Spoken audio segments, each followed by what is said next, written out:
Hello, Slicey Dicers. This is Brian with another knife video for you today. We have one that you guys been asking for a while, one that I wanted to do for a while, but I thought it was going to be kind of just bragging, and I didn't want to do that. I don't like saying, hey, I have thousands of dollars worth of knives. I do. I would not if I didn't have this channel. Some of these were gifts from viewers, and actually one of them inspired me to finally get off my butt and do this video, so that's what I'm doing. Some of them came via trade. Some of them came from manufacturers that I pay a bit less than you do for. So that's kind of how some of them came around. I don't want to make this sound like I'm a big, like I have a ton of money and I'm just flashing everything around. Although those videos do great on YouTube too, the guys who buy, Ferrari every week and all that crap. But no, I don't have that kind of money. These are just ones that I came around to. It's not meant to be a top 10, but that's how it came out. I happen to have 10 right now in this category. I have 11. I have one coming. I'll tell you. I'll just tell you what that one is. It's a Benchmade Anthem. I finally got a Benchmade Anthem back again. So yay! So I've got that coming on Monday. I'm very excited about that. But great knife. Had one. Had to sell it due to my stupid Volkswagen breaking, and I miss it very, very, very much. And I hate my Volkswagen. WRX Day is coming in October, and I'm gonna be so excited. I'm waiting for a big paycheck to come in then, and I'm just going to go wherever I have to go to buy a WRX. Don't buy a modern Volkswagen. They're terrible. So that went off on a rant there. I apologize. At the end of this, there's going to be a link to a playlist called Slicey Dicey Pricey Knifey. My son actually named that because he's a clever lad. If I'm called anymore, he's 21 and taller than me. Maybe I shouldn't call him lad anymore. But anyway, that's there. What the category is for that and what the category for this is all my knives over $400. I don't have any customs. There's nothing completely crazy here. I'm not really into customs. If I ordered a custom, it'd be the most boring one that guy ever made. So I just don't really get into them that much. So these are all production knives. I think all of them now, bar two, that you can actually probably find if you search around long enough. So I hope you guys will enjoy this, and let's go back to the tabletop. I'll show each knife individually, talk a little bit about it, talk a little bit about, where I got it if I want to talk about it. So watch on. Okay, everybody, here we go. Before we get to the actual knives, I'm going to try and remember to say prices on this. I do have one little caveat, too, I do want to say. Everything I own, I do carry. I always say that everything I own, I will use. With the emphasis on will use, doesn't mean that I don't always want to. I'm not an idiot. If I have a $700 knife in my pocket, and I also have a $50 knife in my pocket, and I have to do something dumb, I'm going to use a $50 knife. Like if I have a backup, that's just human logic. But I do carry all these. They all have been used. Even this first one, that's a pretty brand new one. So I just want to get that out of the way. This first one just got a couple days ago. One of my amazing viewers sent this to me as a gift, and I'm completely blown away by it. And it's kind of the one that made me get off my butt and do this video. It is a Custom Knife Factory Snafu 2.0. And I never knew this was a Grail until I had it. It's kind of one of those things. I've handled CKFs before. I believe I did at least one CKF video before. I'm not really sure. But this is really good. And it's mine, and I get to finally spend some time with the CKF.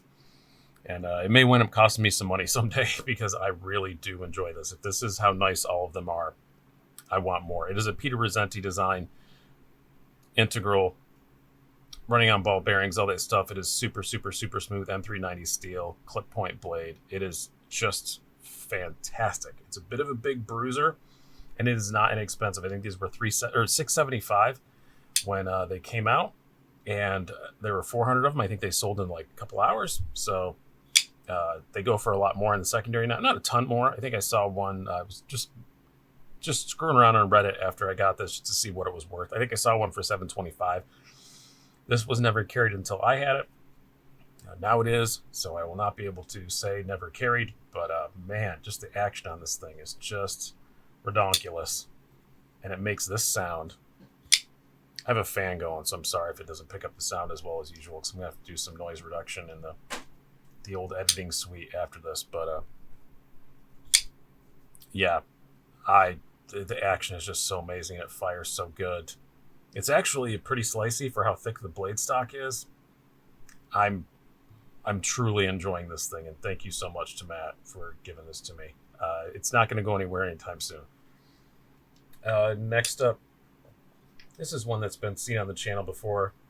We have the Protec Harkins ATAC. Yeah, it's just a Protec, but if you know Protec, you can spend thousands on a Protec. This is nowhere near that. This one was about $450. They only make, I think, what was it Dave said on the podcast I did with them? Go to the Knives Illustrated podcast, by the way. I think they make 500 of them every 4 years. So they're very, very rare. I did not have to do a video on it yet just because they are so rare. And they're long gone, the ones that were out for this year when they released them. But what I like about it is you see right now, it's a beautiful, very smooth, very, very, very smooth manual. It's got a great blade shape, all that, great ergos and all that. But it has a secret. If you know where to push, it's also an auto, which that's just cool. And if you open it as an auto, it closes like an auto. If you open it as an auto, you have to push past that spring. But if you open it like a manual, it closes like a manual, which, how cool is that? And that's why they only make 450 of them, or 500 of them every 4 years, because for $450, because they take a lot of time to make. They are very, very complicated. I think Dave's exact words were, they are a nightmare as far as all the machining and stuff they do to make them. But man, it's a great knife. And I actually carried this like a lot, especially like the first 2 weeks I had it. It was in my pocket like almost all the time. Next up, we will do my first Medford. This is a Slim Midi. This is a DLT Trading exclusive version with S90V steel and this really awesome flame anode job. Was probably about $600, $650 when it was new. I got this in a trade with somebody, so I'm not exactly sure. But man, it is nice. I've always wanted a Slim Midi. It's kind of one of the few Medfords that I really, really, really wanted. Had a near miss with one at Blade Show last year. And now I have this one, and I'm very, very happy because I was just going to buy a plain old one. I got a really good deal in the trade with this. Really appreciate the guy that traded it to me. And yeah, it's nice to have a Medford, and also this is also just a really good one. I just love the way it looks. I love how slim it is in the pocket, like the name Slim Midi. It makes a great sound. It's a very good slicer. It's just an excellent, like, heavy duty, beat on it sort of pocket knife. I really love the Slim Midi. Next up, this one's barely over 400. You're looking at like 425. It's just so silly, and I never thought I would like this. It is the Heretic Hydra. I actually got in touch with Heretic initially, kind of wanted to review another one of their models. They convinced me to get this single action auto. They said, no, we do more of these. We'd really kind of like you to review that. I said, okay, fine. I have not done the full review on this yet. Just hasn't fit in the schedule, but it's going to be out just like the next, probably either this weekend or like Monday. But every time I see it, I fire it. It's in a case, but if I ever open up that case and I see it, I fire it. I do carry it a lot more than I thought I would. It's my only knife with a lanyard on it. You'll see why in just a moment. But yes, it's a single action auto. And I love their little safety cover on the fire button. But just listen to this. It's so loud and it fires. It's every time I see it, I just have to push that button. I just have to, much to the chagrin of my children that are on the same floor as my office. It's single action. So you cock it like that. That's where all the stuff is written on it. So I like the lanyard on this one because it's actually like useful because it's for the charging handle. How can you not love that? Is the blade silly? Yes, it is. Does it work? Well, yeah, it really does. And the ergos are outstanding. It's not like the sliciest blade I've ever used, but it ain't bad. You can tell I've been cutting stuff because it's got schmutz on it. Really, really, really like this. It's a lot more than I thought I would. Don't love the pocket clip, but you know what? This knife is just so big and silly and ridiculous. It's allowed to have a big, silly, ridiculous pocket clip. No problem there. S35 VN. Yeah, these are... $425 for this particular model. And lastly, before we switch to that other brand, this is probably my over $400 knife I carry the most, other than the other brand, if you bunch them all together, but I have so many variants of the same ones that individually they don't get carried as much as this. This is The Chris Reeve Sebenza 31, the large size. Recently got it, obviously, because 31 just came out.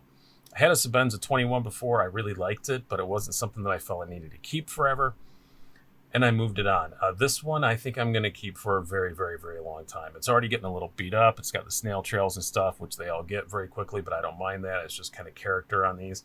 Most Sebenzas are kind of beat up like that, especially these just basic ones. About $450. Just everything that I did not like about the 21, which wasn't that much, they address. The pocket clip is angled now, so I don't have to worry about my fingers pushing on the lock bar. So as you saw, it flicks out a hell of a lot easier than it used to, as I missed the thumb stud, as you may happen on a Sebenza, but it still flies out a lot better. And I like the ceramic ball on the lock bar. That the interface is now a ceramic ball instead of titanium on steel. I have no lock rock or anything. I know a couple people said something about that. Mine's fine. And this is one that I just bought direct from a dealer. I didn't get a deal on it or anything. So, yeah, I'm really liking this a lot. It's just such a good, useful knife. I did make it more expensive by putting a KC Lynch milled pocket clip on it, which is like $78. It's a lot of money, but it does improve the knife for me. I just like it. It looks cool. It's very stiff, and I carry it more with the deep carry clip. I just do. So that is the Sebenza 31. Now let's switch to the other brand, which I think you all know what it is. Of course, it's Hinderer.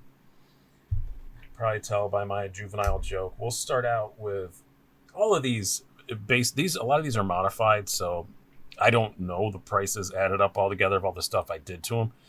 I honestly don't want to, so we're just gonna forget about that. But all these are in a $425 to $450 range for a basic version, and this one is actually a basic version, but it's an exclusive that you can't get anymore.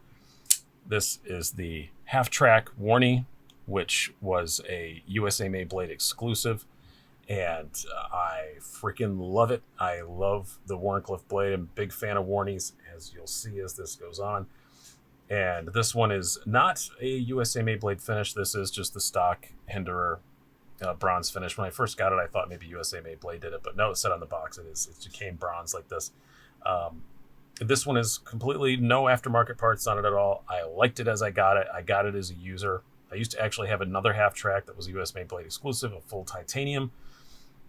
With the Spanto blade, and I kind of felt weird about using it because when you get a full titanium scale, they're very expensive, and I felt really weird about using it. So I got this as a user, and that's what it is. This actually gets a whole lot of pocket time.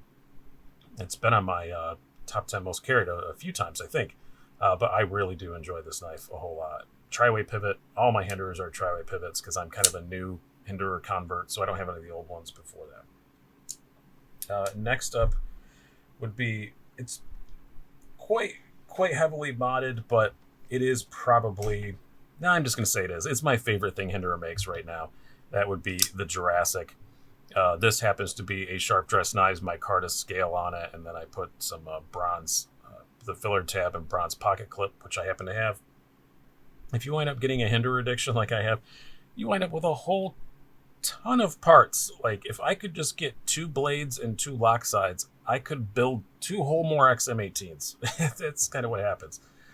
Again, in that 425, 450 range. But I like the Jurassic because the ergos are so good. It's not quite as long as, it's like a 3 1/4 inch blade instead of a 3 1/2. Let me show you that right there. Yeah, about 3 1/4 inch blade instead of 3 1/2. And I just love the ergos, the way it fits my hand. Yeah. Really, really like it. It is just excellent. It is my favorite Hinderer. The next one is a close second. My favorite Hinderer to carry. The next one is the very close second. Now we go on to 3 XM18s. They're all 3 1/2 inch. I don't own any 3 inch XM18s because they don't fit my hands well. That's why I have a Half Track instead. It's just, I don't know, something about my hands. They don't work well. The Half Track with that thicker handle just fits my hand better. So this is another one. I would call all 3 of these users, probably 4 out of 5 users. One is not really a user, but This is an XM18 Skinny no choil slicer. I like the no choils, and it's just I like the skinnies a whole lot. I think in the future, if I buy any more XM18s, they're all going to be skinnies. If I can get the configuration I want as a skinny, I prefer the skinny. Fits my hand a little better, carries a little better. These are all stock Hinderer parts. On all the rest you see from here on out, but I did scale swap this one. I think it was gray, and then I put the blue on it because I don't know, when I first started getting into Hinderers, I always had this vision of a blue XM18, and so I got the blue scale and I put some blue hardware and stuff on it. But yeah, the blue hardware I'm not in love with. It's not unlikely that I'll go back to the silver because this is just kind of a user. But I don't know. What do you guys think? Like the blue hardware or no, not the blue hardware? Because I can't decide. But this is a DLT exclusive M391. But action is superb, as they all are. And another thing I like about the Skinny is with this slightly thinner lock bar, it just seems much easier to use the thumb studs. It feels like it's a little bit easier. I don't know. You can always tell Skinny because it's got that S on there. But to me, it feels like I just like the detent just a little bit better on the Skinnies. Next up, not a Skinny, but a no choil. And this is one that has failed me only because I failed to beat Metal Complex for who had the coolest Hinderer. This is another DLT exclusive, no choil Warren with a carbon fiber Warthog scale on it, which is also a DLT exclusive, but it is made by Hinderer. It's just a DLT exclusive. And I blacked out all the hardware except for the pocket clip and the filler tab. But and it's the working finish. I love the working finish. It is my favorite. I love Warnies. This one is really, really cool. I should carry it more because, again, everything on it's replaceable. Yes, is it very pricey? Yeah, with all these mods and stuff, I don't know. It's well north of $600 probably with all the stuff I put on it, but it's still, everything's replaceable, so I don't really worry about it that much. And the working finish, as the name would indicate, doesn't show damage much, so I probably should carry this more than my other ones because it's not going to show the damage, but I don't know. Really, really cool knife. Very much enjoy it. And the last XM18 has a story, and it may go on to another story. We have XM18 Skinny Slicer, the most common blade shape you're going to find of an XM18, but it has the titanium Warthog scale from DLT Trading. And then I put these Battle Bronze pocket clip and filler tab on it. I was going to go all Battle Bronze everything, but I don't know. I kind of like the silver in here from the milling matches the screws. I think it makes it look more like a brand new airplane off the line in World War II. That's kind of the way I look at it. This was a gift from a viewer, and it meant a lot to me because I was in the Flying Tigers when I was in the Air Force, and the Warthog, we had them on the noses of our A-10s and F-16s and C-130s. It looked terrible on the C-130s. It looked meh on the 16s. It looked amazing on the A-10s. A lot of A-10s still have that on there. We were the only ones allowed to do it, and it just meant a lot to me. And I will say this is probably never going anywhere. This scale is never going anywhere. I will always keep the scale. I really want a no choil. a no flipper XM18, and sometimes I think maybe I put the scale on it. Sometimes I think no, that's horrible. I don't want to do that. The guy who gave it to me doesn't care if I just sell it, but I don't know. I'm probably going to keep it like it is, but it is just underneath the standard XM18. So part of me wants to put the scale on a cooler XM18, but I don't know. It is the iconic XM18, and then I do like the choil sometimes. It's fine, but I just like the no choils better. But a non-flipper, even if it had the choil, yeah, I might swap it out and I have all the stock parts from this. It was black G10 when I got it, so this came in a separate package, so I could just swap it back to stock and sell it if the proper no flipper comes up.